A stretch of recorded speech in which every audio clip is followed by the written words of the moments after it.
Just yesterday, I don't know if you saw some of the headlines in some of the dailies yesterday. The incoming government was saying something about how the economy is in dire straits. I don't know if you've read that, and people are wondering just what exactly is going to happen. What do they mean by that? You also read in the same vein the finance minister this morning saying that we're leaving solid economic legacies. And you cannot say that the government was in place for 6 years or 4 years or thereabouts, and that certain foundations haven't been laid that could see us through the difficult moments that obviously a lot of people say is going to come, especially for this year. What are you saying? What do you see as the foundations that have been laid, and how do you see us getting through the tough times if you're able to pinpoint where exactly it's going to be difficult? Thank you very much, my dear, because government is a continuum. Yes. No, see, most times people talk about doom and doom. I don't know me. I've never believed in. I just believe. You don't believe in doom? Well, I mean, there are opportunities being created. Downturns and upturns. Yeah, the opportunity being created. It's for you to take on the opportunity and make the best of it. What I'm saying is, I like what you just said. There have been some foundation laid. I think the government, like I said, realized that SME is the engine of growth. And they started looking at that, like I said, coming too late. 220 billion, to me, it's not small money. But if it's well utilized early enough and it has gone around the economy and people have been paying back and it's going around more people, it would have gotten to a lot of people by now. And to ask what you're saying, the power team is critical for the SMEs, because some of these people, they would have cut away the part of cost of generation and everything to make their business grow. So that foundations have been laid.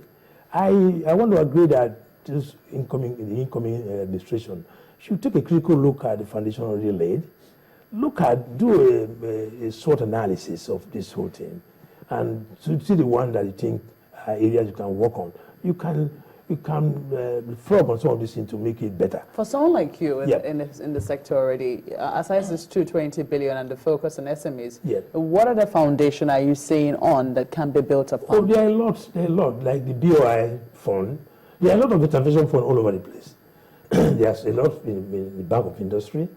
We have access to other foreign funding we can access to help economy, because that's why I would say DFIs have been very prominent in this country for now. Yes, you can't build a country with your resource alone. And when we're talking about refinery just now, I was impressed that man was talking about the need to move away from this present arrangement. You need to. So you remember there were times they were trying to look for build refinery in this country. This thing was stalled by the banks because they look at this subsidy thing were affecting the profitability of those. That's why I dropped my car for Dangote. And if they can allow other people to go into that sector, you see in no time the actual price will come out. So this corruption we're talking about now can be cleaned up. This subsidy creates room for corruption. That's the truth. So what I'm saying in essence is that gradually the whole thing we're talking about will go. But all these foundations have been laid. It's a question of studying this foundation already laid down. That's why one thing about it, like in democracy, you want to outshine the other person so that you can remain in power. So I think with what has been done so far, if the present government takes a critical look, there are a lot of things they can further do within the next 4 years that will give them an edge. Let me bring in this one. Yeah. Mr. Val says, many people are finding it hard, he says very hard actually, to access the SME because the banks are asking of landed property as collateral, etc. Yes, I think that guy is mixing up big-term loan with SME. Collateral can be in different form with SMEs. What I'm trying to say, if the credit is well structured, if he actually goes to finance, they will tell you where to go. Most people here, like I kept saying every time, is financial illiteracy is a major problem in this country. People go to wrong places to seek for what they're not supposed to go to get there. You can't be looking for 1 million naira and go to a bank. You're going to look at him talking about the bank. Microfinance are set up for things like that. You can't be looking for money for projects you go to. But you need to approach finance company will package you, do a business plan, package you, and go to the right source of funding with the right pricing to make that project bankable. But do we have Is it free? Is it freely given? Free what? Is it freely given? by the finance houses? No, it's not fully given. This is a professional advice. They will do that planning, determine the best place to go and source fund for you, rather than you just going to the wrong place. That will kill your project. The question is, yeah. if it's at a cost, what if those chaps can't access or can't afford the professional cost of those guidance? How do they? It can be worked out. You know what I'm saying? If you look at the project itself, the main thing is going to the wrong place to take the fund for your project. That, first of all, kill that project. You get what I'm saying? It's like you want to do, you're looking for 2 million or 1 million, and you go to a bank. A good bank will tell you, we don't have debts for this, you know? Go to microfinance. So the SME. SME, and they will handle such things. Then if you want the amount of middle level, you go to finance company who will package you for the kind of leasing. So, see, most times, it's not only cash you need in most of your projects. Most times you need equipment.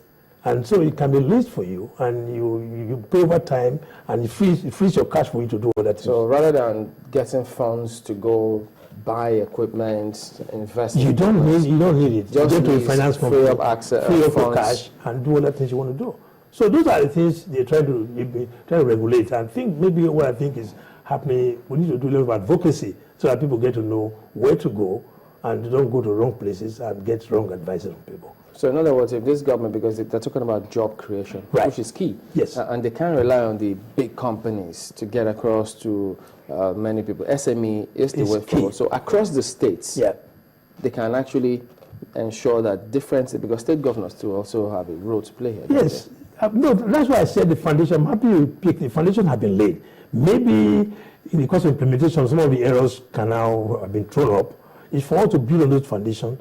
I agree that you can't, in an economy like this, as big as this, you can't create job for everybody and pay people. I know they say they want to pay some people money.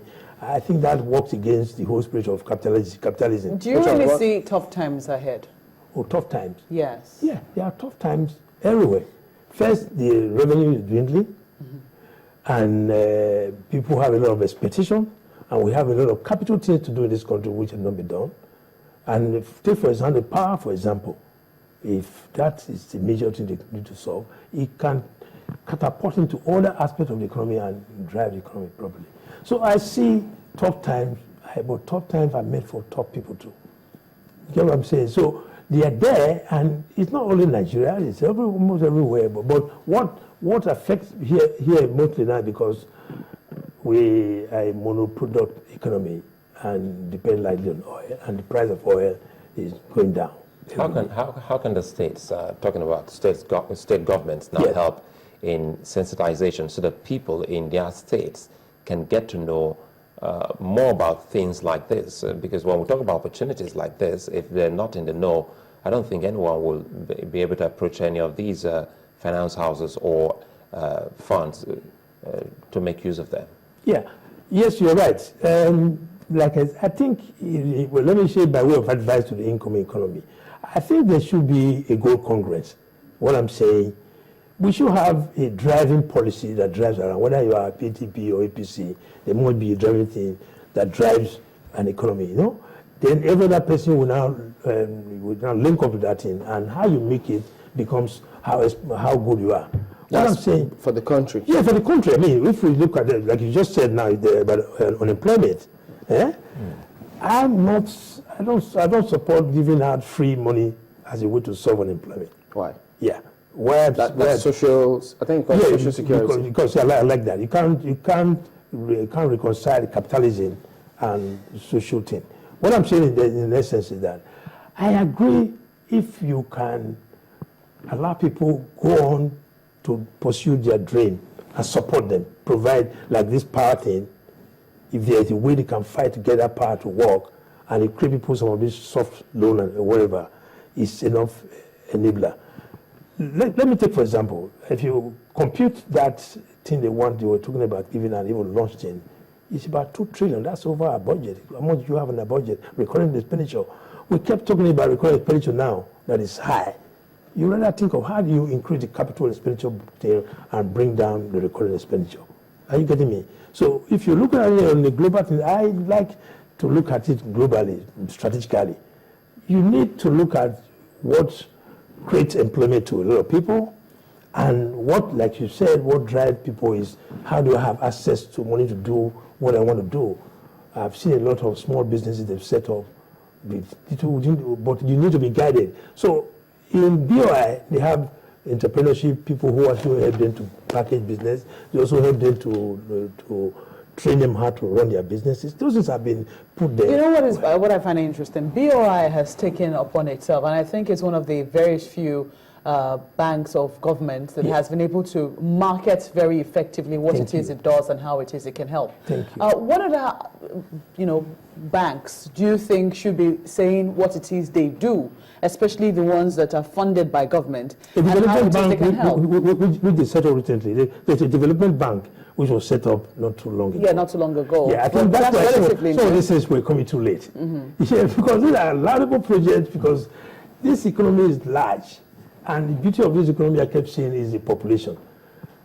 Development finance is what is key to enable people pursue their life, what they have to think about. The 220 billion, for instance, you were That is talking about just- that the just CBN launched. We just- do remember that one of the states that benefited, from that was the Delta State government, and Yes. they also did a very big fanfare in terms of showing how it was going to work. Yes. But for the many other states, a lot of people are not aware as to how to access this money or what it is that you must do, what the time frame is. Should they be doing a lot more in terms of telling people what it is they're That's doing? why I said, if you are putting it like, there must be, how do I call it, a driving policy, like flowing from top down. You know what I'm saying? If they had a policy that every state government, if you take this 220 billion, you're going to make this kind of thing to make people to get to know about this, like what Delta State did. You know what I'm saying? If they had put that on, every other state would have done that, and their awareness would have been so created. You get what I'm saying? So I think the whole idea is there, and the development bank which they launched recently may, if the incoming government see the need to further improve on that, that can actually help. But the key thing I'm saying here is that SME is the engine of growth.